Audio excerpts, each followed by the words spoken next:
Keorapetse Kgositsile, a South African poet whose writing and activism helped bridge his country's freedom struggle with the Black Arts movement in the United States, died on January 3 in Johannesburg.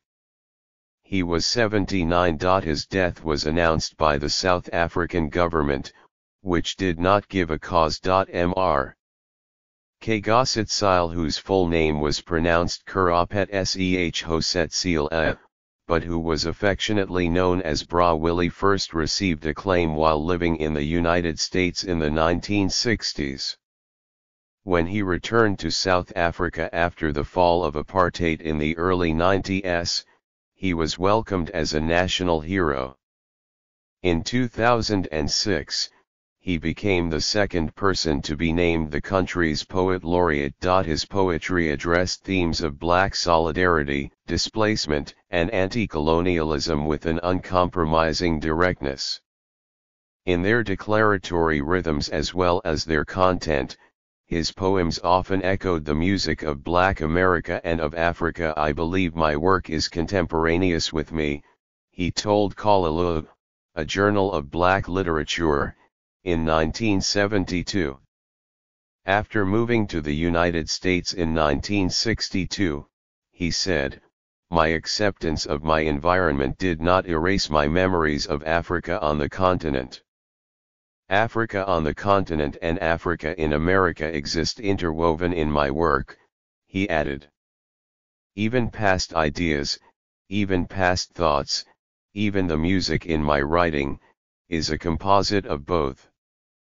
Mr. Kgositsile's poetry often meditated on the mystery and power of memory, as in Point of Departure, Fire Dance Fire Song, a multi-part poem published in 1968 in the journal Negro Digest.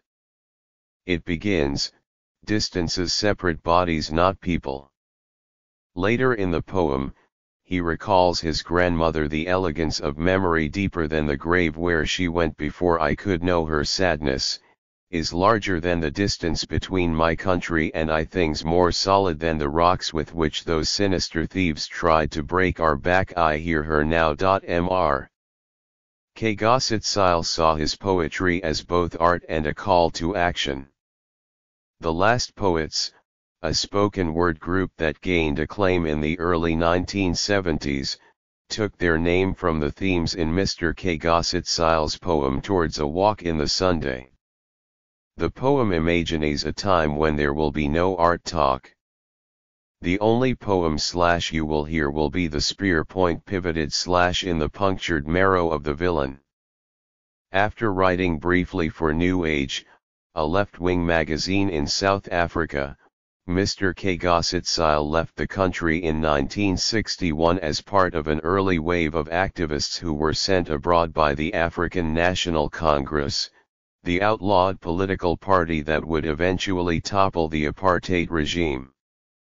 He worked as a journalist in Tanzania and moved to the United States the next year. He briefly attended Lincoln University in southeastern Pennsylvania, the alma mater of Langston Hughes, before moving to New York, where he joined the staff of Black Dialogue magazine. In New York, he reunited with his friends Hugh Masekela and Jonas Gwangwe, prominent South African jazz musicians who were also living in exile, and befriended a coterie of Harlem-based writers, including Amory Baraka, then known as Leroy Jones, and Ishmael Reed. Later in the 1960s they and others would found the Black Arts movement, which promoted African American literature, theater, and other arts and led to the founding of black-run publishing houses, journals and production companies, as well as Africana studies programs. Mr. Kgositsile became a central figure in the movement, publishing a string of well-received poetry books. Spirits Unchained and For Melba, both from 1969, were followed 2 years later by My Name is Africa, a volume released by Doubleday featuring an introduction by Gwendolyn Brooks. It helped establish him as a leading voice in the Pan-Africanist movement. I would say that he is a master, Ms. Brooks wrote in her introduction, if it were not for my belief that no one masters anything, that each finds or makes his candle, then tries to see by the guttering light. Willie has made a good candle. And Willie has good eyes. Recognition came both locally and nationally with awards from the Harlem Cultural Council and the National Endowment for the Arts. Mr. Kgositsile graduated from Columbia University with a master's degree in fine arts and held positions at various colleges across the United States. In 1971, he helped found the Black Arts Theater in Harlem, and in 1974 he became a founding member of the African Literature Association, which continues today. The next year he moved back to Tanzania, taking a teaching post at the University of Dar es Salaam. From there he helped the African National Congress establish its departments of education and arts and culture. With the downfall of apartheid he returned to South Africa, eventually becoming an advisor to the Minister of Arts and Culture until retiring in 2014. Mr. Kgositsile has recently become better known to a younger generation in part because of a famous family member. His son Thebe is a rapper who performs under the name Earl Sweatshirt. Information on other survivors was not immediately available. Keorapetse William Kgositsile was born on September 19, 1938, in a mostly white section of Johannesburg. His mother had rented a shack in the back of a white family's property.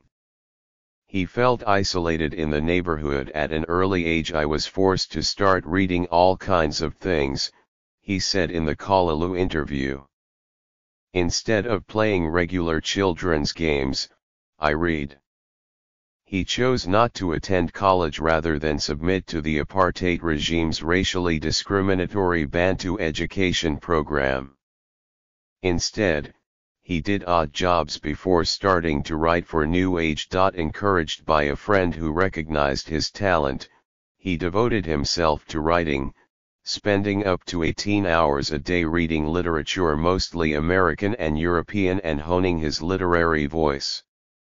He went often to the library at the United States Information Agency's office, where he had access to the work of black authors like Richard Wright and Langston Hughes. But Mr. Kgositsile found that for a writer words alone were not enough. I believe very strongly that any artistic or, in particular, any literary activity, unless it is an invitation to action, ceases to have any validity, he told Kalulu.